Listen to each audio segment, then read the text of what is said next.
this. Okay. Glad you're here. It's so, isn't it amazing to just think 1 week ago, we were in double Taurus, Taurus sun, Taurus moon, such a different energy. And today we're in Gemini sun, Leo moon. It's like it's a whole new dawn and a whole new day. Forgive me, my voice is a little like, I talked a lot this weekend. We had our final Astrology Foundations in person in Los Angeles, and so I think I overdid it a bit, but I have enough voice to be with you, which is great. I'm very happy to see your faces. Welcome. I keep thinking, these first couple classes are so like, they're going to be so foundational, we're like laying the pattern in place, and some of you wrote to me and said, oh my gosh, are you going to talk about, the sun next to Venus or the sun next to Mars, or are you going to talk about the sun opposite the moon? And yes, last time we just touched on the sun conjunct the moon, but that's part of what we're going to be doing is looking at all these different relationships. And we won't always be looking at every single aspect. And like I said, in our first class, there's so many ways that the planets are related, sesquiquadrate, all kinds of ways. And you can get more and more specific, but our intention in this class is to look at the big juicy waves of connection that really make a mark. And then as you keep studying, we can get more and more specific and more precise. But let me go ahead and just start with two small poems that both feel like they want to be read into the space today, just to prepare us before we dive in. Rosemary Watola Trommer's new book just came out, and it's called All the Honey. And so we're gonna spend time in this book today. And it goes like this. This one just made me smile, and it felt like a perfect practice that I could use. And it's called Filling My Purse with Commas. Filling my purse with commas. All afternoon, each time I think I should hurry, I pull out a comma. Such humble punctuation. And I invite it into the moment. And the comma does what it always does, which is to invite a pause. A small pause, of course, but a pause long enough to breathe, to notice what else is happening. A slight suggestion that right here is a perfect place to rest. Yes, how funny, I never noticed before that the comma itself looks as if it's bowing, nodding its small dark head to what is, encouraging us to find a brief silence, and then, thus refreshed, go on. I just love that as just as an invitation. And so often I catch myself just barreling through, and not taking a breath and not letting things digest. And particularly with what we're doing together, we have to let things digest. We have to take a moment. We have to pause. We have to be like, did I just understand that? I think I just understood that, So allow for the comma with us together during this study. And then this little poem I want to read, it's called For When People Ask. For When People Ask. It's also by Rosemary Watola Trommer. And to me, this is also about astrology aspects, because it's not just one thing. And it's always the potency of combination. That's what we have to look at when we look at aspects, is like, what happens when you blend this and blend this, And can you find language for it? Every time I talk about aspects or relationships or transits, I feel like I'm having to find new language. You can't say the same thing again and again. It's like, well, what does this particular combination yield, right? So anyway, it made me think of this when I read this poem. For When People Ask. I want a word that means okay and not okay. More than that, a word that means devastated and stunned with joy. I want the word that says, I feel it all at once. The heart is not like a songbird singing only one note at a time, more like a Tuvan throat singer, able to sing both a drone and simultaneously 2 or 3 harmonies high above it.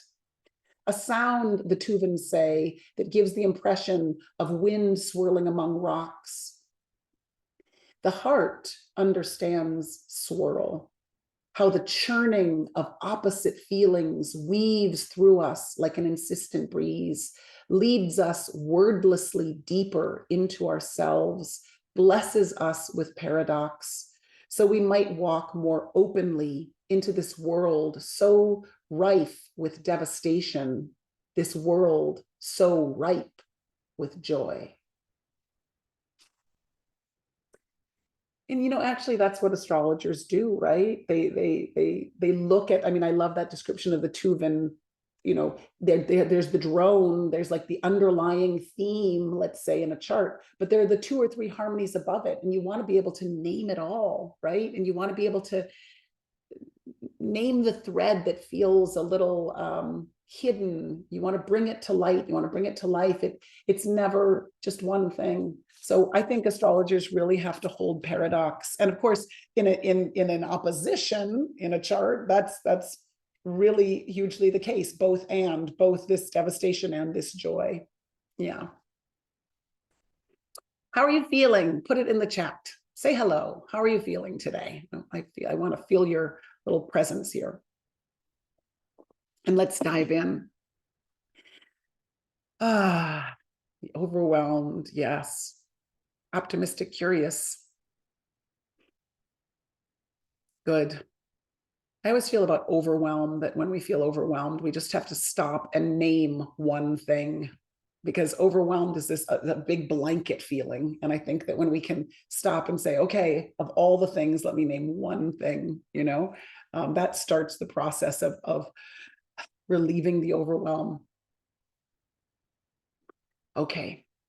So let's dive right in, friends. I'd love to make it through the sun today. Some of you wrote in with questions, and I'm going to be addressing them as we go. Here we go. Oop, that's not what I want to do. I want to do this. Here we go. So this slide is a reminder of where we were. And what I want you to also realize is what I've done with these slides, like when we're going to talk about the sun and the moon, and then later today we'll be talking about the sun and Mars. What I've done is I've broken down the aspects into positive and negative, and so we're going to explore several aspects that have a more positive feel, and we're going to explore several aspects that have a more tricky feel or a more complicated feel, right?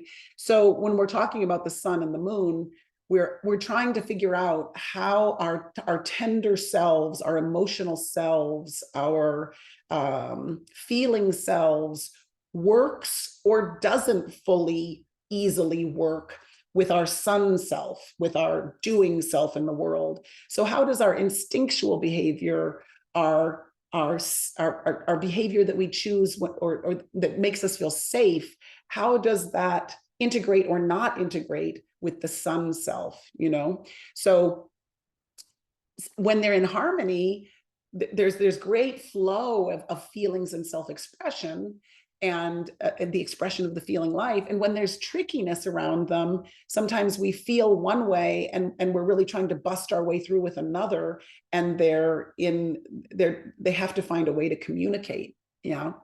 And then it's always, we are all beautifully combined with our divine feminine and our divine masculine, and sometimes the sun is in a divine masculine and the moon's in divine feminine, and we have to find the ways that those energies speak with one another and dance with one another with greater ease. Yeah. So we had gotten into the sun conjunct the moon, and now we're going to look at the sun opposite the moon. And as we go, please ask questions, and as we go, you're practicing identifying things. Part of what we're doing together is I want you to be able to look at a chart and be like, okay, I'm going to find the sun. There it is. Okay, I'm going to find the moon. There it is. What do they look like? Well, in this case, this is a really obvious aspect because they're exactly opposite. You know, you can see it. It's so clear, right? And I just wanted to point, there was one quick question that came in that just to identify again the 4 primary angles. So, you know, we know the rising sign, that's over here. We know the descendant, that's over here.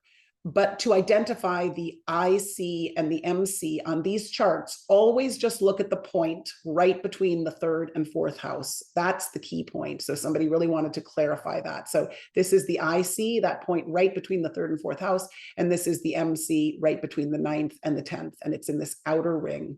So the MC is at 2 degrees Pisces and the IC is at 2 degrees Virgo. Okay, just to clarify that. And Aman, what do you mean by the sun and divine feminine and divine masculine? I mean the alternation of the signs. So Aries is the more outgoing, we'll call it divine masculine, but outgoing, penetrating, out into the world energy. And the divine feminine, Taurus, they alternate that way, is more receptive, intaking, growing. And so they alternate. Yeah. Okay. So obviously what we're doing together is we're isolating an aspect, and you see all the other stuff going on, and there's so much to talk about, but I really want to just isolate each one. And with, you know, Kamala Harris, here we go. And you can see the opposition between the sun and the moon. You can see the sun in Libra in the 5th house, right? So here is the part of her that needs to stand for right relationship, that wants to stand for the law, that wants to actually, the Libra part of her that wants to create balance and wise choice and peace. But you could say with the moon in Aries opposite it, there's a part that is like, might find herself, the fire, the flames might get strong, right? So she has a dance between this more peaceful solar self and the part of her that wants to drive forward in the name of democracy and in the name of freedom, because there it is in the 11th house, right? And anytime you see an opposition between Aries and Libra, you feel the difference between the solo self and the collaborative self. And so instinctually for her, she might really feel like, I'm just battling this out by myself. I've got to do this my own. This is how I made my way, right? But over here, you know, with this Libra sun, she is very carefully and consciously taking the next right step and making the next right choice. Yeah, Caitlin, beautiful. Of course, she started as a prosecutor, which is very Aries moon in the legal system, Libra. So this is her lawyer self for sure, but I mean, both are. You can feel the pioneering part of her, but also the part of her that needs to move forward in balance. I'm speaking Kamala Harris, exactly. And I'm speaking not like I'm speaking. It's, you can feel how she took the Aries moon and channeled it into the Libra sun, right? So she brought them together, and we can see this in her. She's meeting in the middle. She's learning how they can work together. She can be a pioneering spirit in the name of democracy, and she can be an expression of the law, 5th house Libra. Yeah. I love what you're adding into the chat. So people, please, you know, speak and add into it, because, you know, again, we could spend all day looking at Kamala's chart, but I want to just show you these oppositions. Okay. On another over here, Margaret Cho. Now, I don't know a ton about Margaret Cho, but I know, you know, I've seen some of her comedy. She's bright, she's funny, she's quick. Maybe Caitlin, you know more about her too. But here's the opposition, and just get used to saying it. You know, her sun is in Sagittarius in the 1st house. Her moon is in Gemini in the 7th house. The great thing about the comedy and somebody that is like out in the world expressing herself is that Gemini Sagittarius polarity is just, they're both on board with that, right? But maybe sometimes she feels a split between the part of her that has the big vision and the big daring assertive self, and the part of her that feels like maybe she has to be more relational, or, you know, that seventh house piece there, that Gemini piece there. Let's read this out. A lot of her initial stand-up had to do with being the first generation in an immigrant family. So that to me is the sun in the first house. That's the Aries, and that's the Sagittarius having, you know, traveled, right? And for an AA woman, she pioneered the movement to not be in this quiet, small woman. Yes. So that's, again, the Sagittarius, like boldness and a broadening of perspective, you know, taking the blinders off. But maybe there's a part of her that gets in her head about it, or there's a part of her that with the moon in the seventh house feels like she has to make sure everybody's okay, or, you know, so you have to feel that tension. Or maybe she's been able to bring these two together with a lot of ease, and maybe her quick language, her intelligence works beautifully with this bigger story that she wants to tell. Yeah, this is great, Heather. Yes, a trailblazer with a message to share. Personally, very revolutionary around gender roles and sexual liberty. Beautiful. So freedom, you know, freedom with Sagittarius, and then the words to express the freedom with the moon in Gemini. So we'd probably want to know more about her personal life, you know, or the relationship she's in, to learn more about this opposition. Yeah. But also we could say she uses language around how are we treating each other? Are we treating each other with equality? Are we treating each other with you know, with integrity? That would be a lot of the moon question. And I guess she'd have to be a little bit careful with that sun in Sagittarius. You know, that maybe the bluntness or the recklessness of Sagittarius. Yeah. So and Nuan, if the planet opposite the sun is not a personal planet, is it not as important at first glance? Yes. I mean, I think you want to start with the main planets, and then you can get more complex, but we want to start with the main characters, you could say. So like next to the moon is we don't always put these in, but is Black Lilith and the white moon as well. And those are points we can talk about, but the moon is the most important there. Okay, my mouse just lost power. Okay. So yeah, don't worry about, for now, don't worry if you don't have certain symbols in your chart. Okay. We sometimes add in juicy new ones. Okay, let's look at another. And by the way, does anybody have the sun opposite the moon? You could also just see it in your life. Sometimes it's as tangible as father, mother. Are they opposite? Are they learning how to work together? Are they, you know, are they split? You can look at that too in terms of the sun moon. But does anybody have that in their chart? And if so, go ahead and put it in there. Say, I do.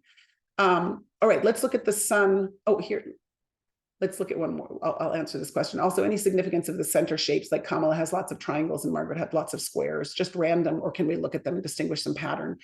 Yeah, look, I mean, that's what we're doing here. We're looking at those center shapes and we're starting to say, does this person have more squares, which is more creative tension and more sort of like, how are we going to work together? Let's rub up against each other until we figure it out, you know? Or is there a lot of blue there, which is a lot of flow, you know, and ease? And so that's part of what we're doing but there's so many lines because we've included so many bodies in these charts that you want to maybe simplify it a little bit when you're looking for the main energies. But yeah, see if there are any shapes that present themselves. Okay, so this is sun trine the moon, and this is quite beautiful, right? Because this is easeful. And here's Nelson Mandela, who sun in Cancer in the 8th house. So we can say, like, here's a man who stood for his country, who protected his country, who was the symbol of his country, of his continent, you know, and he was a great lighthouse, you know. But isn't it interesting that so much of his influence came in a prison cell, which is the 12th house, the moon's in the 12th house in Scorpio. How long was he in prison? Many, many, many, many years, 20 something years, right? Or more. So he was going through this very Scorpio deep process, isolated, but in some way that deep penetrating silence, he wrote his book twice, which stood for, freedom and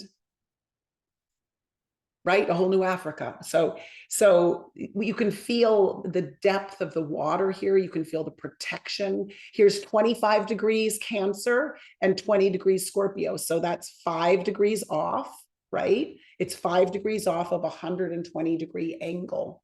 And remember how we talked last time about how, one of the big ways you can see trines is if you look at the similar elements. It's not always the case, but it's one of the big ways. And of course, if you know your elements, Cancer, Scorpio, Pisces, the 3 water elements, so you can identify it as a trine right away.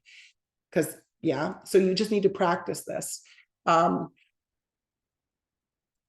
And you can also see about this that it's double water, right? It's a sun in Cancer in the 8th house of Scorpio. It's the moon in Scorpio in the 12th house of Pisces. So it's a water trine.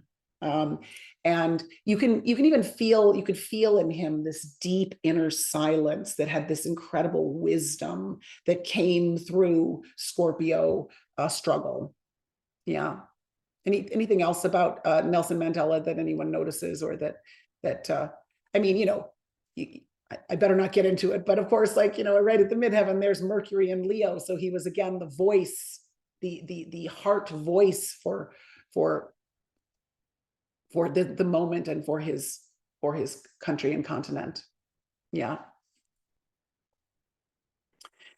Yeah, that's beautiful, Caitlin. Yeah, fearlessness of Scorpio and empathy flow. And you know what, Caitlin, that's a beautiful way of just making a trine simple. Take one word for Scorpio, take one word for Cancer, and write flow. Be as simple as this: fearlessness and empathy flow. But if they were square one another, we might say, fearlessness and empathy are tense, feel stress, conflict. Okay. Standoff, excellent, very good. Woman of words, excellent. That's exactly right. So Jane Fonda, another interesting look, find the trine, find the fire trine. 29 degrees Sagittarius, 21 degrees Leo. So it's a wide trine. It's an 8-degree trine off, but still, I would give it to her. Just as an example, let's say that the sun was actually in Capricorn 1 degree forward. Here's a 29-degree Sagittarius sun, but if it was in Capricorn, just 1 degree forward, and let's just say the moon was 1 degree forward in Leo, that's still a trine, right? So then that's an example where it's not 2 fire signs. It would be a Capricorn 1 degree sun, and let's just say like a 23 degree Leo, and they're still trine. So I'm just pointing that out as an example of it's not just the element, but in this case, it is a fire element. And we know Jane Fonda, I think I'm using her again later, but here is her incredible activism, the Sagittarius in the 11th house. We also, of course, she started the whole exercise revolution, which was Sagittarius, and she shared it with the humanity, with the masses on tapes and videotapes, which at that time was the cutting edge, right? The 11th house, it was distributing. And so we had that energy. And then what helped her do that? This Leo moon that's bold, that comes forth, that's the queen, and that builds relationships. Yeah. And also her Leo energy in terms of, the 7th house in terms of right relationship. Hang on a second, something has happened to my screen. There we go. So here is her queen self coming forth on behalf of right relationship, you know, in harmony with her activist self, forging the way with a vision for humanity. You know, she just hasn't stopped. She's so inspiring. So you can feel the flow there. I don't know much about her childhood. I don't know about her parents, but, you know, there's a flow between the parental energy. Yes. Oh, Melinda, she started the exercise video to support her activism causes. Isn't that interesting? Okay. And yes, you know what? If you want to learn astrology, watch documentaries. You know, watch documentaries if you know the chart and you know, and it's incredible to go back and, like we do in Chart Your Career, you know, go back and look at the dates and just scribble all over the chart, because it's such a way to learn. Good. And you, yeah, it's so hard not to talk about other things. Okay, I'm not going to though. Okay, this is interesting. Okay, Sun Square Moon, Eleanor Roosevelt. I did read a book about her. What an incredible woman. And, you know, can you find the square? Sun in Libra, square, moon in Cancer. And one way to find the squares is to know fixed, mutable, or cardinal. So all the fixed signs are square one another, all the mutable signs are square one another, all the cardinal signs are square one another. So these are cardinal signs: Cancer, Capricorn, Aries, Libra. Those are cardinal signs, and they're all square one another. That's the best thing you can do, is memorize those crosses, those squares. And here we see, look to the number right away, 19 degrees, 18 degrees. And, you know, we could start with maybe her preference. You know, here's a moon in Cancer. She certainly, there's always a level of the moon in Cancer that it takes a toll to be ever in relationship. Like, yes, Cancers want to nourish, and yes, they want to tend to you, but it takes a toll, because there's such a need for solitude and such a need for like, you know, having a little safe place. So you know that a public person with the moon in Cancer, there's going to be a bit of a struggle, or they have to figure out how to do it, right? But here she was out in the world constantly. And, you know, why was she out in the world? She was tending to people's rights, right? Again, the seventh house moon. She was the great mother to all those that needed her and were less fortunate, and was such a voice for fairness and equality. So, but I guess I'm feeling in this, and this is also the part of her that, you know, I think she and FDR had a very particular kind of relationship. So there's something about their relationship that they agreed to be together. You know, they were together supporting one another in a worldwide cause, but she had her own private life. She had her, you know, I think best friend / you know, partner that she lived with a lot of the time. I don't know the woman's name, but it's like, this is maybe the body soft preference, but her sun is in Libra in the 10th house. She is fighting in the world. Her career is about justice, right? Caitlin saying a feminist ahead of her time, ahead in so many ways, a complex marriage, a complex relationship to the fame of being first lady. Exactly. And this is such a good way to say it, a complex relationship to the fame of being first lady, because fame can come with that sun in the 10th house. You're being seen, but she really would prefer not to be seen in many ways, or she'd prefer just to do all the work quietly and help people behind the scenes. So you can feel the tension there.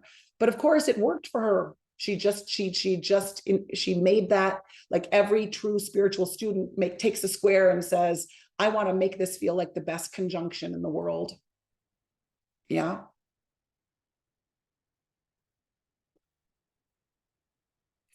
Lorna, thank you for putting the squares in there. So that's a good way for you all to practice, is just keep looking at those squares. Good. Okay, here's an example of sun sextile moon. Venus Williams, tennis champion, you know, but By the way, tennis ruled by Sagittarius, the ninth house rules tennis. There's her sun in the ninth house, right? There's Gemini, there's her sister, like siblings, Gemini peoples, you know, so, and there's Venus right next to the sun in Gemini. So you have this beautiful tennis sibling duo. You have her as a messenger on so many levels to young women, to, you know, just like the potential here. You have her as a messenger. Yes. And then helping her is her queen self, her Leo self, that's like badass, fills the court. And, you know, in the 11th house. So she's doing like work, carving out new paths for all who follow her. And so there's a lot of gorgeous ease between the Gemini and the Leo. 60 degrees away, there's that little sextile symbol, all those little sextiles saying, you know, let's play together, let's create together. And yeah, fire and air, fire and air. Yeah. So you have, yeah. So, I mean, this just is kind of like a gift. It's just like, oh, you want to be a messenger in the world of tennis? Well, I'm going to give you a badass Leo moon that is going to be unafraid, be confident, be bold, right? But it is interesting even to have the Virgo, the Jupiter in Virgo, because you have such a work ethic there too, and you have such a precision there too. Yeah. And just to keep on affirming things that you already know, it's a beautiful thing to be a Gemini and to have the soul-centered ruler sitting right next to your sun, because Venus rules Gemini at the soul-centered level. So to have Venus right next to the sun is incredibly magnetic. And Gemini itself, by the way, just so full of movement on the court, and you have graceful, beautiful movement with Venus and Gemini. Put it in there if you, in fact, have any of these positions as we go. Ooh, look at this. Okay, so we are now, that covers our sun moon aspects for now. And I mean, to tell you the truth, it's like, I guess when I'm reading a chart, the things that I notice most with sun moon is I notice the new moon, sun conjunct the moon. I notice sun opposite the moon, the full moon, right? And then I will sometimes notice with people or speak to sun square the moon, because that can bring up a little more pain around where we feel most comforted versus what we're being asked to do out in the world. You know, but you know what? Every position is important. I'm just trying to be honest with you. I'm trying to think like, when do I really bring up the sun moon? And it would be those 3 times that I generally speak to that. Okay. Now, the square is a doozy, Dina. Yeah, it is so true. It is so true. And so, yeah, there's, you know, there are also things about like, well, how do I work with a square? You know, how do I work with a sun square the moon? Maybe you know, you have to talk to the moon in the most loving way. You have to figure out what the moon needs so that it can get on board with the sun's work in the world in a way. You have to make sure that the needs of the moon are met. Yeah, exactly, Samantha. You do have, yeah, sun conjunct the moon, conjunct IC and South Node in Virgo, 4th house Virgo. Yes, my friend. Yes, yes. All right, well, let's take a peek at the sun Mercury. Now, here's the interesting thing. Mercury can only be 28 degrees away from the sun. It's such a quick orbit. So it can never be further. It's so close to the sun, it can never be further than 28 degrees. So that means the only angle to really look at is a conjunction. Although you could technically look at a semi-sextile, which is 30 degrees away, but the only aspect that I would speak to is the sun Mercury. So do I communicate in alignment with my self-expression? or will. And even if it's conjunction, it doesn't necessarily mean it's an easeful conjunction. Remember that it depends on who's sitting next to each other. So you could have a conjunction in two different signs, right? You could have the sun at 28 degrees Leo and Mercury at 3 degrees Virgo, right? So that could bring up different ways of communicating, and they're not always easy together, right? So the mind and vital center are closely identified with one another when we have when they're sitting next to each other. I-ness or identity, closely identified with communication.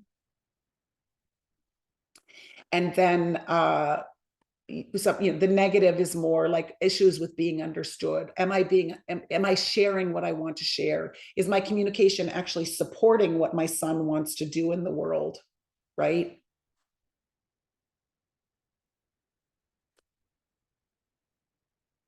I'm just reading Julie's comment. I think the struggle I'm having with the aspects is visually. I see all the lines in the center of the chart and I can't clearly discern the connections when they're all on there together. Yeah, so that's why you also want to use the chart that we sent you in the lower left corner, because there's two ways to look at the aspects. There's more than that, but the lines at the center, the chart that has the little triangle in the lower left will tell you the relationship. And then you also can practice counting. Okay, so I'll try to do that a little bit as we go through here. Okay, so not so much with the conjunction, but as we get to some other aspects. So this, Caitlin found this this first one, Michio Kaku. I'm not sure of the exact pronunciation, but he's a theoretical physicist. But he's so interesting. He's an activist, a futurologist. He's making science popular. He's like wants to talk about science on all the forums, so he's sort of known to be the popularizer of science. He gets it out there. So come on now, can you ask for a better conjunction than that? Here's the sun conjunct Mercury.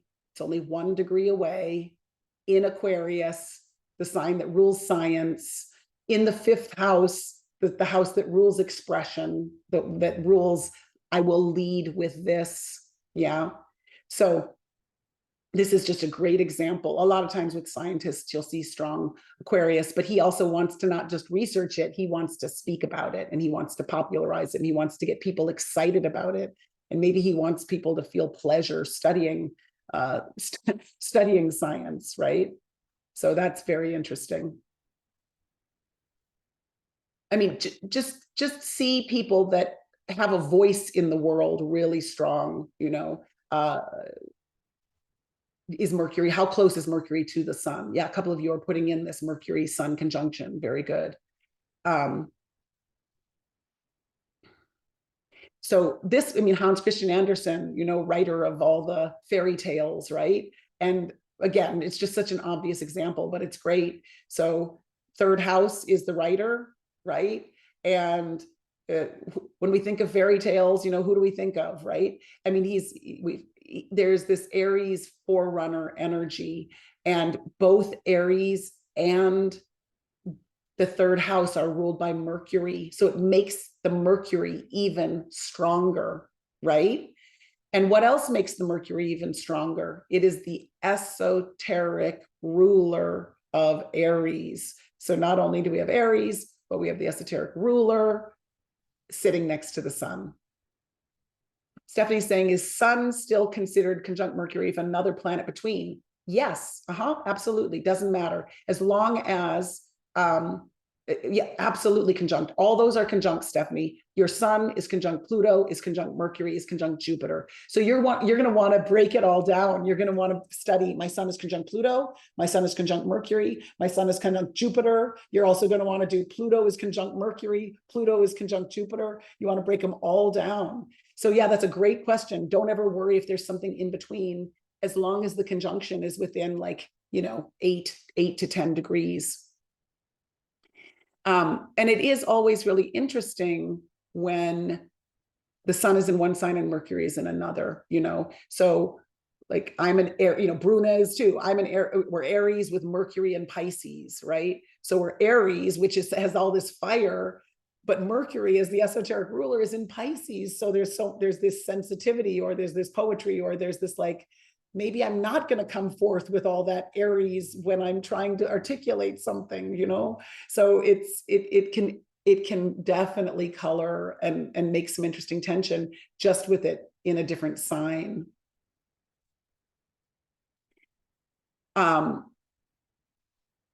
Yeah, and Kate, I would say Sun 8 degrees, Mercury 19 degrees. It's a wide conjunction. That's an 11-degree conjunction.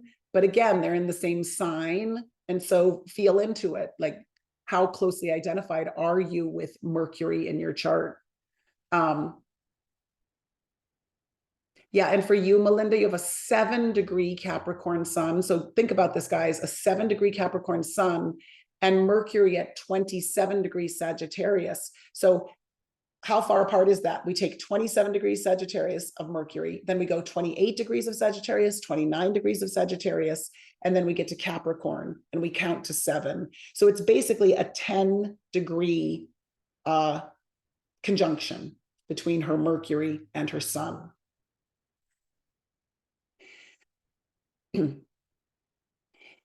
Yeah, and Ashley, you know, you have the square and you're not sure it's a square, and a 10-degree wide is pretty wide. But again, this is something you have to feel into. Do you experience the square?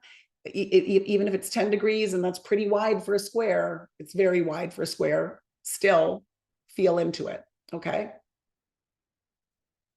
Okay, so actually, you know, that is it for Sun Mercury. You want to, of course, you want to look at the signs they're in, you want to look at their houses they're in, all of that. But again, we can't have Mercury in a different relationship with the sun because it's only 28 degrees away. Sun Venus can be 48 degrees away. So it is also limited in its aspects. You can never have Venus opposite the sun. You can never have Venus square the sun. You can have it conjunct the sun. You can have it semi-sextile, which is 30 degrees.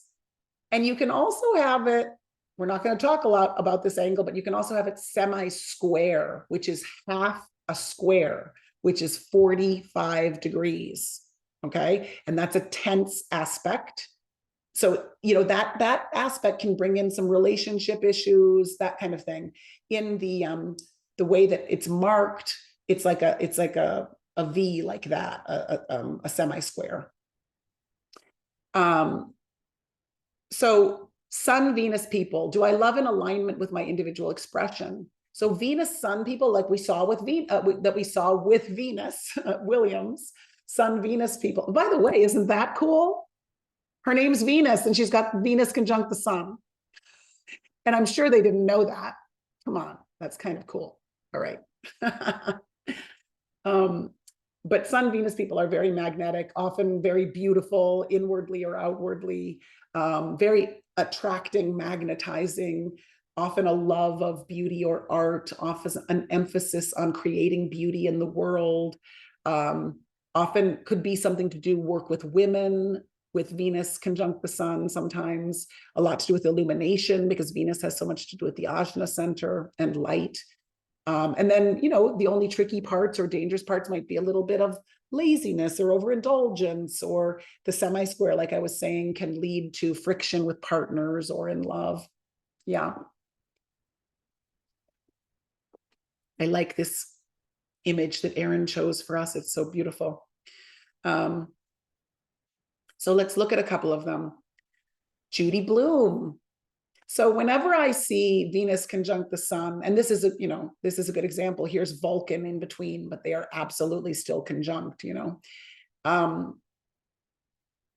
I think it's quite beautiful because wherever Venus is, we find such joy and satisfaction and quality. So to have it sitting next to the sun is such a buoying thing. It's like having Jupiter next to the sun. It's very beautiful. And obviously, here's a woman who did so much for women, like so much progress around our young women, our girls into adulthood. And so she was really an Aquarian at the cutting edge, right? And a lot of people wanted her banned and shut up and, you know, whatever, but she found value in speaking to an Aquarian population of young girls in the world, and so, and it's also in the fourth, I mean, it's a fourth, fifth house conjunction. So the Venus is in the fifth house of creativity, the fifth house of expression, and the sun is in the fourth house, which has so much to do with our feeling life, right? So she was using her artistry to help articulate the feelings of, young girls, yeah, among other things. So Laura's saying, what determines if it's a positive or negative relationship between the sun and planet? If they're relatively close, too close for a square, too far for a conjunction?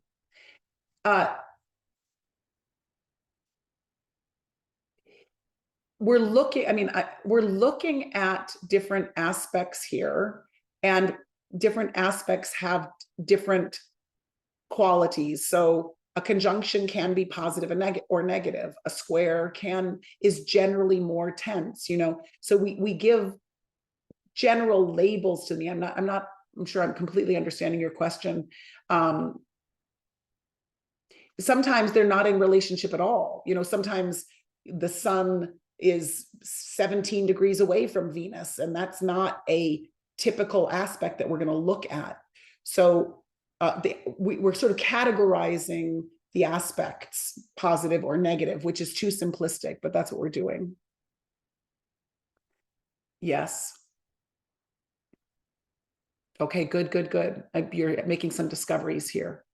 Semi-square is 45 degrees, okay? And the semi-square is 45 degrees. All right, let's look at Ella Fitzgerald for a second, okay? This is so perfect, right? Amazing singer-songwriter, amazing. You know what rules the throat? Taurus rules the throat, right? Here she is with an exact conjunction of Venus and the sun in Taurus, 4 degrees, 4 degrees. I mean, with Jupiter on the other side. So this is like the big, luscious voice, right? This is the big beauty through the voice, and magnetized through the voice. And her sun is loosely conjunct the midheaven. Do you see the midheaven is at 11 degrees Taurus? And the sun is at 4 degrees Taurus. So it's a loose conjunction. So there she is, her sun self, offering herself, at the midheaven, through her career, through her voice, through that earthy presence, through that strength, with the beauty of Venus. Yeah. I mean, that's just gorgeous, right? That's just, and then of course she's Leo rising, right? So it's, you can feel that. Yes, this is so good, Casey. So this is so freeing. Even seeing the negative parts allows me to release things I've struggled with. Venus semi-square my sun, and the hard nature of partnerships has been intense, but growing through this. Maybe that's the whole point here of evolutionary esoteric astrology. 100%, my friend, 100%. Like the minute you name it, the minute you go, like, oh, honey, your Venus is semi-square by your sun. Like there's the minute you talk to yourself that way, you're like, oh, I get it. Okay, so how can I create more ease here? How can I give myself more freedom here? How can I be gentler with myself here? So Sarah, when I say a loose conjunction, what I mean is that the further a conjunction gets away from the 0 degree point, like a conjunction, the tightest conjunction would be like if Ella had 4 degrees, 55 minutes sun, and 4 degrees, 55 minutes Venus, right? From there, it keeps loosening. And when I say a loose conjunction, I mean that maybe it's gone a little bit too far to call it a conjunction, or maybe it's, it's at the far borders of a conjunction. So it just means it has a little less of the boom impact, because there's something about a conjunction that is the power of bringing things together, and the further they get apart, they're not conjunct, So I really want you to think about, like, what's that, do you remember the Schoolhouse Rock? Conjunction, junction, what's your function? Hooking up words and da da da da da da. So it's like, it's really putting two planets together and seeing what they create. And if it's a loose conjunction, you've got, it's less intense. There it is, Ashley, and phrases and clauses. There we go. Very good. Okay. Okay, so I did not do a sun semi-square Venus, but I want you to just feel into, if you're looking at your chart and you have a sun semi-square Venus, how does Venus in my chart and what it wants there, how is it at a little bit at odds with the sun? And how is it not being heard by the sun? Or how is it not being integrated by the sun? Okay. Good. We're getting a little like the chugga chugga chugga. Here we are, Sun Mars. Okay, we're at Sun Mars. So this starts to get really interesting. Mars is so much about passion, and the Sun is self-expression. So Mars is passion. It's also about desire. It's about your mission. So when you have a Sun Mars conjunction or trine, or sometimes definitely sextile, sometimes even in opposition, you have this fiery passion, you have this valor and heroism, you have Mars with a mission is a positive Mars, right? Athleticism, dear God, look at the charts of athletes and you will see Mars in harmony again and again and again and again with the sun, okay? So this is, it's quite vitalizing. And of course, if it's at a difficult angle, you might have issues with anger, you might have issues with aggression, you might be more combative, self-assertion. Maybe self-assertion is a problem. Maybe you can't assert yourself because Mars is square the sun, So, and let's say Mars is in Libra, squaring the sun. Maybe you don't come forth with your Mars energy, or maybe you come forth too much and you are too risky and there are accidents because you're charging forward.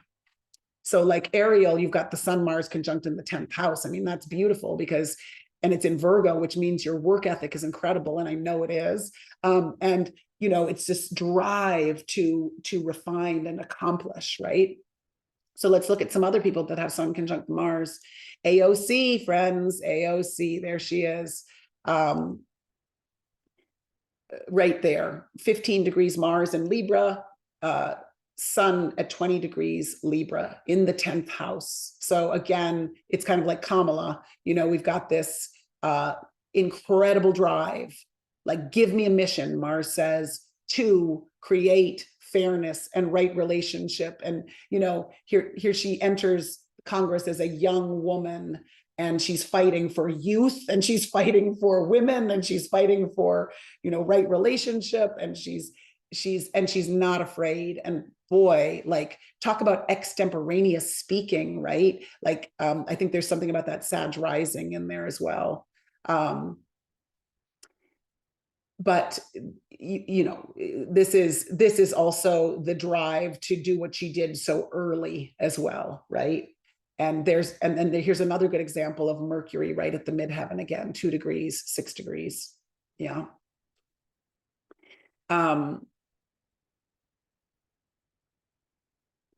Yeah, and both Libra and the 10th house have Saturn influences, and they both have a lot to do with the law, right?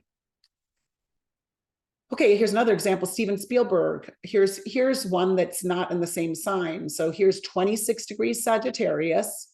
So remember, every sign has 30 degrees. So there's only about 3.5 degrees left of Sagittarius before it moves into Capricorn, and he's at 1 degree Capricorn. So that means these two planets are about 4.5 degrees apart from one another. That's where you're practicing counting. You start here, 26, 27, 28, 29 Sagittarius, and then 0 degrees Capricorn and 1 degree Capricorn. So here they are conjunct.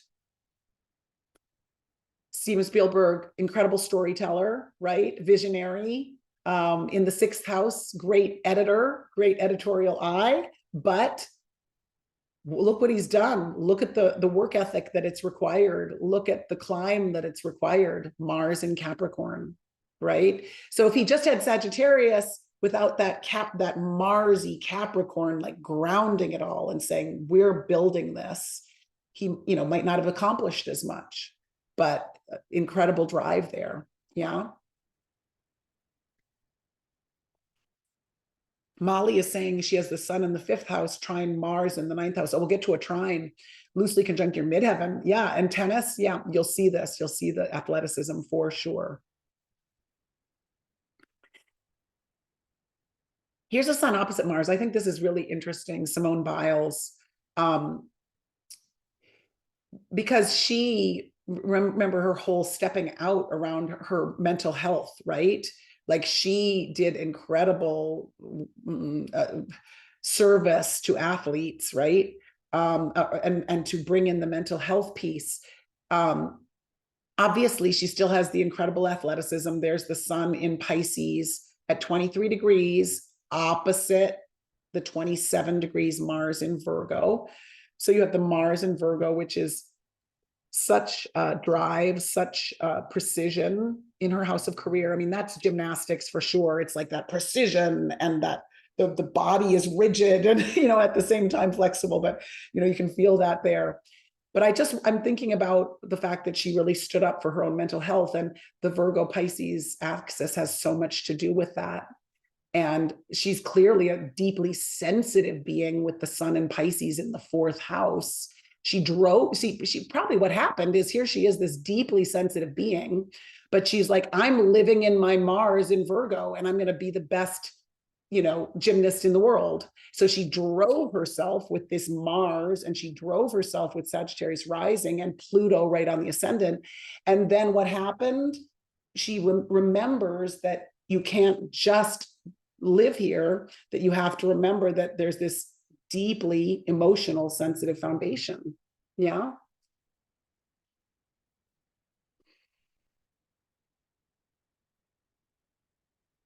Any other astrologers have any thoughts about that? I mean, that's a very interesting opposition, and then Pluto opposite the moon too. But she also spoke up for Me Too, the Me Too movement in sports. Okay. Wouldn't it be? I almost want to go look at that time period of her life, but okay, that's also like right use of power. Pluto, opposite the moon, conjunct the seventh house. Yeah, thank you for bringing that in.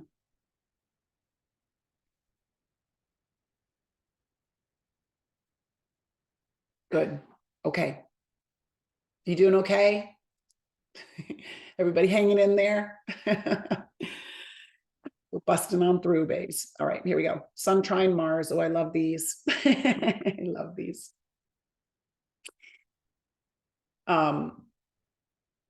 Yes, deep in thought. Yes and no. Yes, let me go back to Tara's for a second. So I interpret my sun in Virgo square Mars in Gemini as precision and assertiveness in communication. Let's see. So I interpret my sun in Virgo square Mars in Gemini as precision and assertiveness in communication. Yeah, there is a conflict, or there is an interesting tension between the, maybe the more workaholic, or the more like refining or more perfectionist part of you, and maybe the part of you, Mars and Gemini, sometimes can also scatter, or can sometimes not or can sometimes have you could have like sharp speech or something. You could try to find the dance between these two. You have to keep doing, Tara, is you have to keep on like writing down like 3 or 4 possibilities, and then you're going to lock into the combo that makes the most sense for you. The thing about that square though, Tara, is that Mercury rules Virgo and Mercury rules Gemini. So there's already something that helps them combine. Like it's something about how you communicate that is being brought up in that square.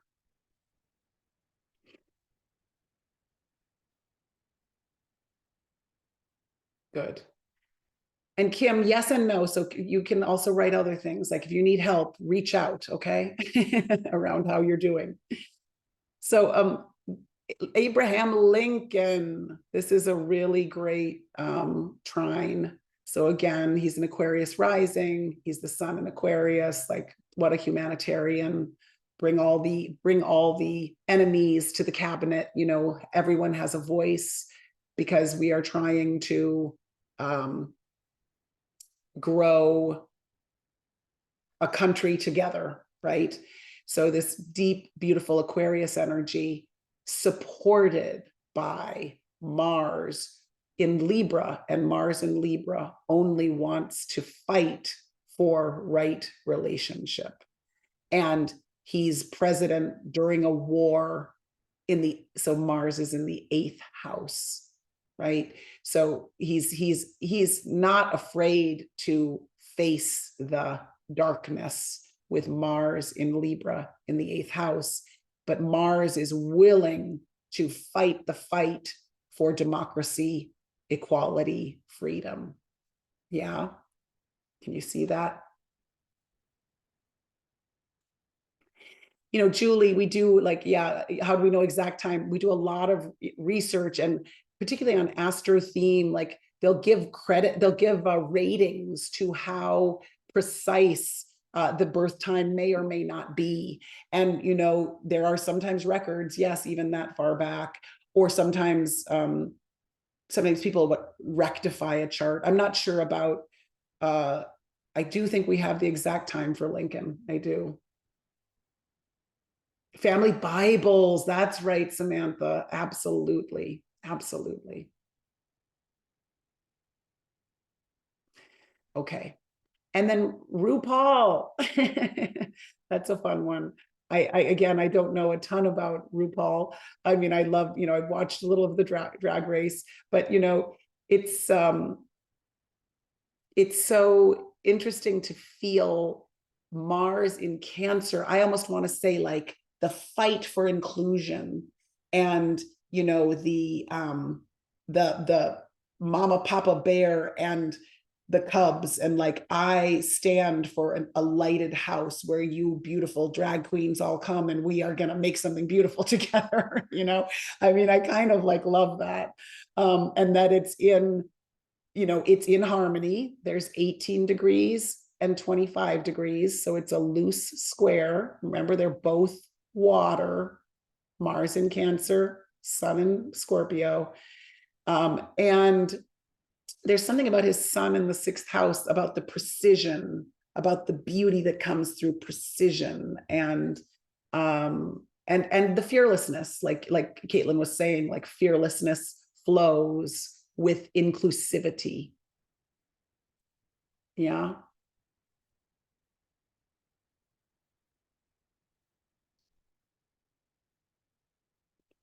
Yes, yes. Yes, and Melinda, I'm seeing you write that about Lincoln, and of course, it's never as cut and dry, right? There's always complexity, and that's where we have to hold the paradox. So it's never just one story, for sure. And it would be interesting with something like that to also look at what was going on in the chart at the time, and to look at what he was under, or where he might have, failed his best self, right? Like, it would be so fascinating to go back and look at that day, that week, what was happening within the chart. Great, Caitlin. RuPaul, also an activist for HIV and health advocacy for LGBTQ. Again, like the nourishment, the protection, the fight, the parental energy of having all that Capricorn there. Yeah.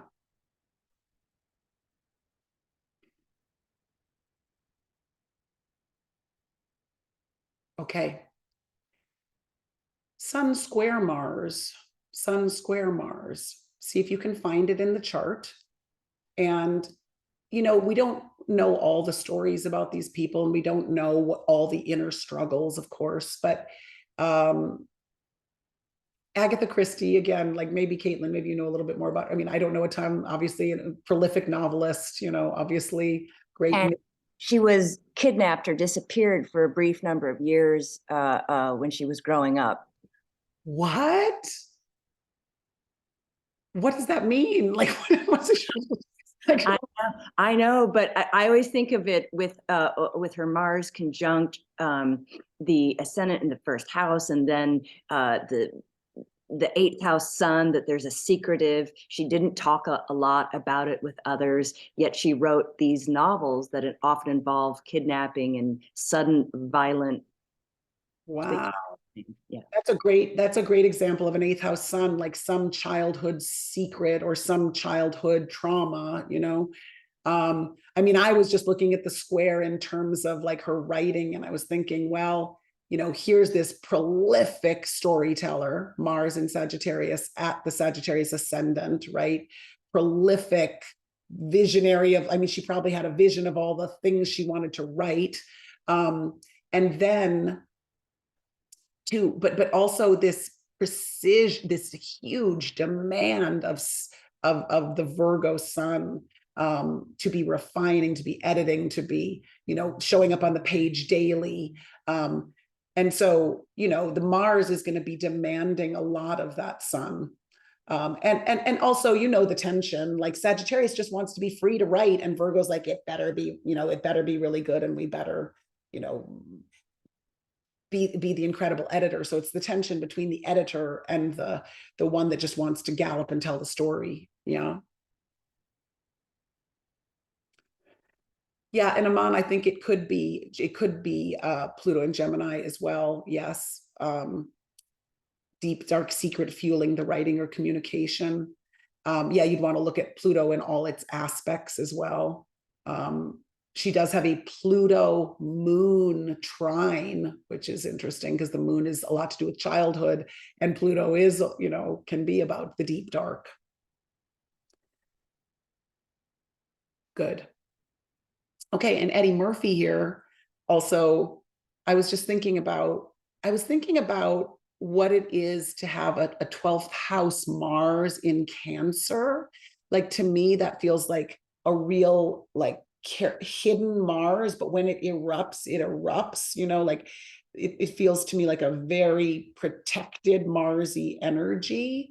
But out here is his sun in Aries, like a forerunner, like out there breaking open comedy, doing things people hadn't done before. But there's this, I would be curious about his relationship to anger, his relationship to how he buries feelings or not, because it's kind of a double burying. Of course, you can also use this to fight for and include and care for those that need help, right? So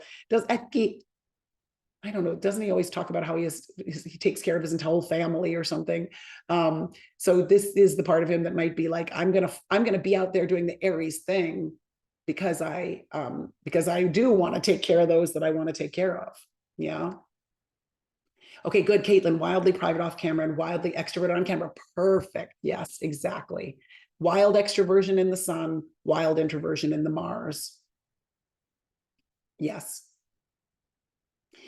Dan, the idea of a grand trine, my friend, is put three trines together. So as we're studying trines with these sun trines, each of these planets, basically you're going to just practice putting one trine married to the next trine, married to the next trine. And what does that flow all mean? And so, yes, we'll get to that, as a shape, but you can practice even now as we go through these angles. Yeah. Okay. And let's look at Sun sextile Mars.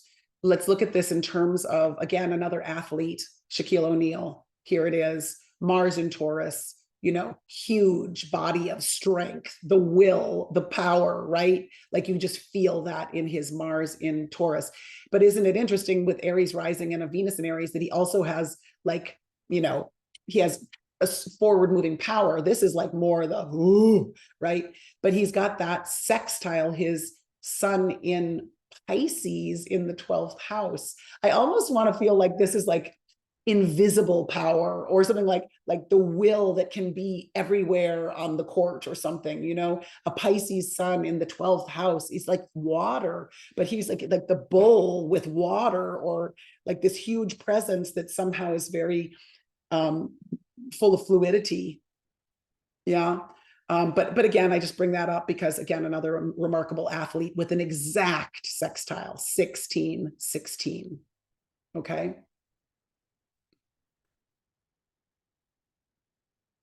Yeah, Kim, good. Exactly. I'm so glad you wrote that. That's exactly right. A 12th house Mars in Leo, no aspect with the sun, but yeah, feels like hidden and private emotion. And somebody with Mars in Leo has a lot to express. It's, there's a courage and confidence there. There's like a drive to express, but in the 12th house, it's got to feel safe, or it's going to be hidden until it feels safe. And so your practice is to actually invite Mars out of the 12th house, or use Mars to play in the realm of the 12th house, which is the house of spirituality, which is the house of the great mystery, which is what you're doing with us, right? So you're using your Mars even with us in this study. Good. Okay. And Michael J. Fox, another exact sextile, 18 degrees, 18 degrees. And I guess I think about him, his family has really seen him through his diagnosis, has just been core. So there's his son in the 4th house, that rooted family energy. And I could even say the sun in the 4th house, which is the house of the body, and then sextile Mars in Leo, which he's become a huge advocate and, created foundations, which is the 4th house. And he's been a spokesperson as much as he's able for the healing of cerebral palsy. And this is also his in his younger days, this is his actor self, Mars in Leo, out there, courageous and confident, and his sun in Gemini, which has all the words and all the, and it wasn't very like in all of his sitcoms, he just had this he would bound onto the screen, like this tons of vitality. Oh, Parkinson's. I'm sorry, Sarah. That's right. It was not cerebral palsy. Okay. Thank you for correcting me. Okay. Let's look at Sun Jupiter. This, Sun Jupiter is such like a Sun Jupiter conjunction. It's so expansive, but let's just look for a moment at the positive and the negative. Is my desire to expand and grow in alignment with my self-expression and will? Is it too much? Am I magnifying something that shouldn't be magnified? Or is it just like this beautiful cornucopia of a particular energy that you are a teacher for, that you are a blessing for? So there's a great emphasis on expansion and growth. There's often great optimism and faith, a belief that growth is always possible, that things will get better. You're looking from a big perspective. There's huge expansion of the heart. Jupiter is connected to the heart in many ways, as is the sun, and a strong moral sense. Jupiter has a lot to do with our morality and our worldview. And then again, the difficulty is overindulgence, too muchness, exaggeration. We're going to see somebody that magnifies that. Moderation is and humility are important to learn. And then if, Jupiter with the excess can bring in the laziness as well. Aman,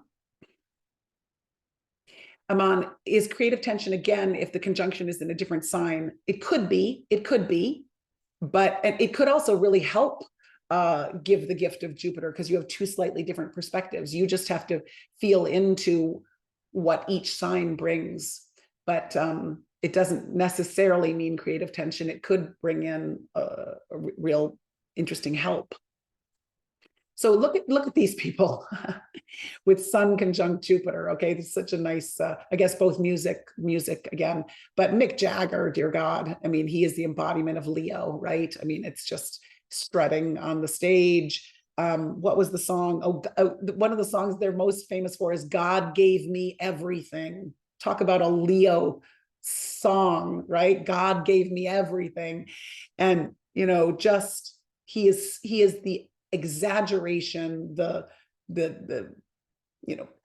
performer in the spotlight, everything else goes away, kind of energy. And then Pluto is magnifying it. He's got that whole stellium. It's a huge stellium in Leo: Sun, Jupiter, Pluto, Mercury, and the North Node, all in Leo, in the 3rd house, which is, again, so much movement and his message. So, I mean, if I were thinking Mick Jagger, I'd think Leo, Jupiter on the sun. I mean, that's enough. That's everything, right? And then Kanye West, now this is fascinating. This is where, we know a little bit more. He's been more in the spotlight, where this two-ness of Gemini, this both and of Gemini, this changeability of Gemini. And obviously there are mental health issues there too, but sometimes Jupiter will accentuate physical, emotional, or mental issues. And you find with Gemini that you're dealing with two very different people, or you find that we're speaking things that are reckless or triggering, or so but again, like, he was huge, right? Sold gazillion copies of his work. So and his sun is in the 12th house of music, and so all that together, the mess and the bounty, right? Self-indulgence in both cases. Yes, Mady. Yes. Do the positive and negative aspects possible in every aspect, or examples, square more likely negative and conjunct or trine bring out more positive attributes? There are ones that tend to be more difficult. They tend to be, right? So the square tends to be more difficult. The conjunction, we don't know. It can be either. The trine absolutely tends to be more positive, but you can also take it for granted, and then the power of it goes away. Yeah.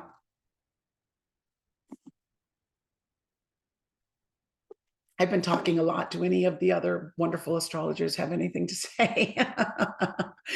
I know you've been saying all along, but you've been adding, but I just want to give, if there's anything based on the conversation, please. And the opposition of the sun, Jupiter to his Neptune, tense expansion of delusions.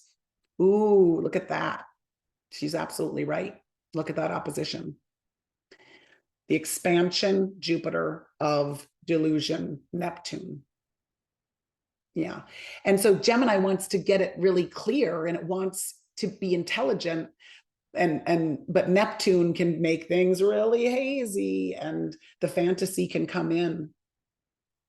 Maddie, is it a Sun Jupiter conjunction if North Node is in between? Yes. Remember, it doesn't matter if there's something in between, as long as those two numbers are within 8 to 10 degrees. So doesn't matter if there's anything in between. You could have 4 planets in between and you could still have a conjunction. And I would say, Heidi, because people keep asking if there's a negative or positive, like you say, everything can be positive and negative. And especially for spiritual purposes in esotericists, sometimes a negative is better than, quote unquote, a positive aspect, because the negative will make the personality, will make the soul challenge the personality more. So it's both and, right? As a reminder.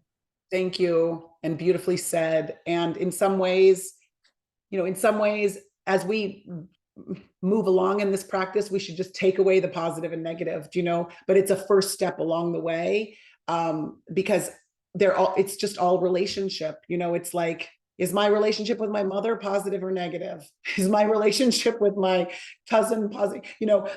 Think of a family constellation. There's flow in some areas, but you would never want to reduce it to be like, it's crap, or it's, there's always, you have to look at the intricacies here.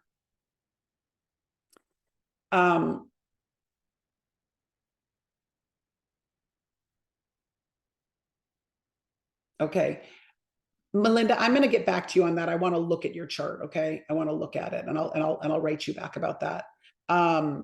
Okay. Mary, Kanye's mental health. Interesting. The conjunction not only in Gemini, but is between 2 houses as well. And the house of the group, 11th outward, and then Pisces, exactly, inward and deep waters, confusion. So fascinating. Yeah. So that's also really cool. If it's a conjunction in 2 different houses, then you're bringing in even more 2 different worlds. So that's really well said, Mary. And yes, yes, Ariel's saying well said, Mady, and I agree. Okay, so let's look at Sun opposite Jupiter. Again, a Sun opposition Jupiter, we're worried again about something getting exaggerated. Jupiter wants more in the life. Jupiter wants more say into the Sun self. But sometimes you just see the amplification that Jupiter brings. And that's the case with Monica Lewinsky, right? You can't separate these in a way. Here's her sun in Leo in the 10th house. So here she is, so public, wanting to be public too, maybe before all this went on, like she had ambition, she had drive, she's a bright light, her career's going well, and then being so, in a way we could say Jupiter in the fourth house, like these are huge feelings, but it's in Aquarius. So there's maybe a little bit of detachment from the feelings, but all I can see in this is a public, like this was played out on America's stage, and Aquarius is so connected to the United States. The 10th house is so connected to government. She was like this sacrificial, it was exaggerated beyond all measure. And that's where I'm seeing the Jupiter opposite the sun. This, you couldn't have had it any more splashed everywhere, right? And maybe for her, it's also like the Leo wants attention, the Leo wants to shine forth, but she also maybe entered politics because she believes in freedom, democracy, equality, and, diversity, and wants all of that. So maybe there's the tension between the public, the self that wants visibility, and the self that's like, let me do anything to be a part of growing our country. Yeah. And I agree with you. Yeah, Roshni, she's lately, the incredible conversations around shame and bullying. Yeah, absolutely.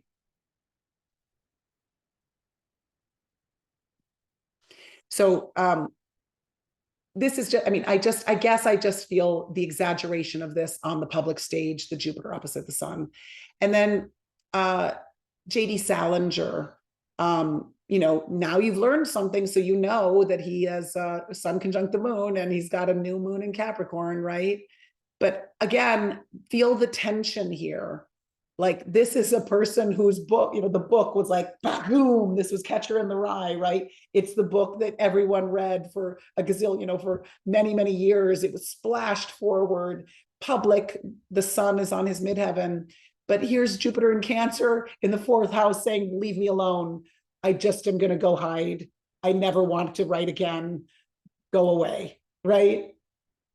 So, I don't know enough about, the complexity of his life, but again, this is how we see his little life splashed onto the page of the world, is this pain between the necessary introversion and then this huge landmark book that made such a difference.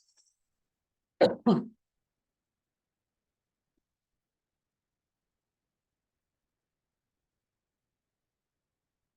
wonder even if there's something about, like, that book was such a rite of passage book, right? And if there's something about the fact that it's Cancer Capricorn, and that those are such parental signs, and interesting to think about. Okay. These are fun. Sun trine Jupiter. Dwayne "The Rock" Johnson. Again, you got to know that the trine is in earth signs, right?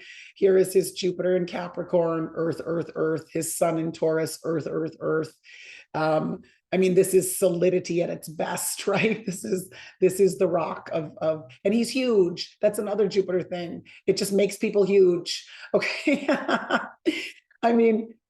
We even, like, if Jupiter's transiting our chart, we often gain weight when Jupiter's transiting our chart. So it's all on all levels. It's not just, it's not just huge, but it's true. And when Saturn's transiting your chart, you lose weight. Or if Saturn's next to your sun, you have that little nursery rhyme of who is it that's sprat and thin, and the other one is which one? I know, Caitlin, you're gonna know this. Anyway, Jack Sprat could eat no fat, his wife could eat no lean. There you go, Jupiter and Saturn. That's Jupiter and Saturn. Kim, what it means when a planet is transiting, and we're going to be looking at this together as the class goes on, is that the transiting planets are the planets in the heavens moving right now. Like right now, Jupiter is in Taurus in the heavens. So we start to look at how that planet affects your birth chart. So we start to say Jupiter in the heavens is transiting or moving through a certain area of your chart. And that's what it means by transiting. And I'm going to teach you how to tell. I'm going to teach you. Okay, now L. Ron Hubbard, founder of Scientology. This is great. I mean, this is another interesting like exaggeration thing, right? So we have the sun in Pisces in the third house, total fantasy. He wrote the whole thing into existence. You know, the strength, the huge imagination, and then Jupiter in Scorpio, like all the secretive, everything that's private, everything that's secret, everything that's controlling. So controlling the Pisces wild story narrative around this religion, or whatever we call it. But you could also see it's in the 11th house, which would have to do with cults. 11th house has a lot to do with the groupiness. Caitlin, do you have something else to say about it? Oh, no. But yeah, I mean, it's such a good, it's such an interesting, like the hidden quality of water, the darker aspect of Scorpio, the delusional quality of Pisces. I'm sorry to all the Scientologists out there. But yes. This occurred to me because if you leave the religion, they excommunicate you. You can't talk. They exclude you. That is right. And that's so Pisces too. This is done, you're out. That's the Pluto quality. Yeah. So even though we see a Jupiter trine the sun, he didn't use it in the best way. He magnified the isolation techniques. He magnified the, you're a part of something that you cannot be an individual in. Sun square Jupiter. Here's Tiger Woods. Again, I'm thinking about maybe, he's got clearly this Capricorn sun, his father, the work ethic, be the best, be the best, be the best. And yet his Jupiter in Aries in the house of relationships has sort of messed him up, or you could even say messed up his reputation, which is Capricorn, right? So the Jupiter inability to rein that in it is at odds with this part of him that wants to be the respected, responsible, again, I'm simplifying. We don't, but we want to just look at some of these aspects here. Of course, the thing is, the Aries and Capricorn are both very leadership signs, so there's similarity there. But yeah, I wonder with the athleticism, Caitlin, he has had big blow-ups in relationships. So there we go. Exaggerated anger, Jupiter in Aries in the house of relationship, big blow-ups, Jupiter in Aries. And then there's I don't know if his father is the energy of reining it in, which, yes. Yeah. Okay. So we can start to just feel that tension. Yeah. And then you add in a Sagittarius moon and you have some recklessness there too, Oh gosh. Okay. All right. I'm going to skip that one. We're going to just go to the sun sextile Jupiter and Nancy Reagan. Again, Jupiter in Virgo in the 11th house and the sun in Cancer. Here are two signs that are connected because of the mother energy, Cancer and Virgo, both taking care of the form. I think she was really, involved with everything, like behind the scenes, in charge. And so there's a lot of ease here between these. It's like, I will take care of things on all levels. Like I will take care of it, the emotional piece of this, and I will take care of all the logistics. She, of course, had a great astrologer, which is good. But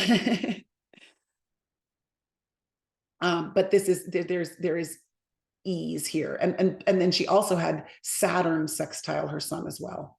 So any Jupiter-Saturn conjunction is that only happens once every 20 years, and it's sextile her sun. So it really helps her grow the family. I mean, the first lady is kind of like mama bear to the country too. So she had both Jupiter and Saturn working. Caitlin says, new biographers say Reagan's dementia was occurring while he was in office, and she was in many ways the de facto president. Yeah, 100%, 100%. That's so fascinating.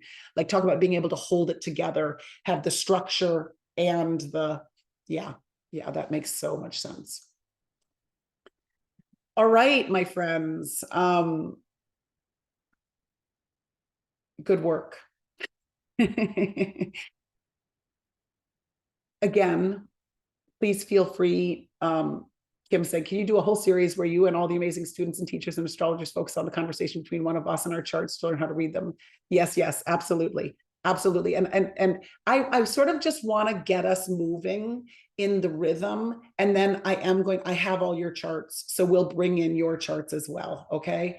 And we'll start to look at your charts and we'll hear from you. But there's just so much material that I really want you to feel and assimilate as we go. And I want you to be working on it on your own as well. But yes, Kim, absolutely. Write to me in between if you have questions. So grateful to all of you for being on this ride with me. Get on in there and start to just work it out for yourself. That's the best way to learn. Roshni, write me an email, okay? I'll talk with you about this, okay? And love you and see you I'll see you on Saturday, sooner than later, okay? We'll see you soon. Take care, friends.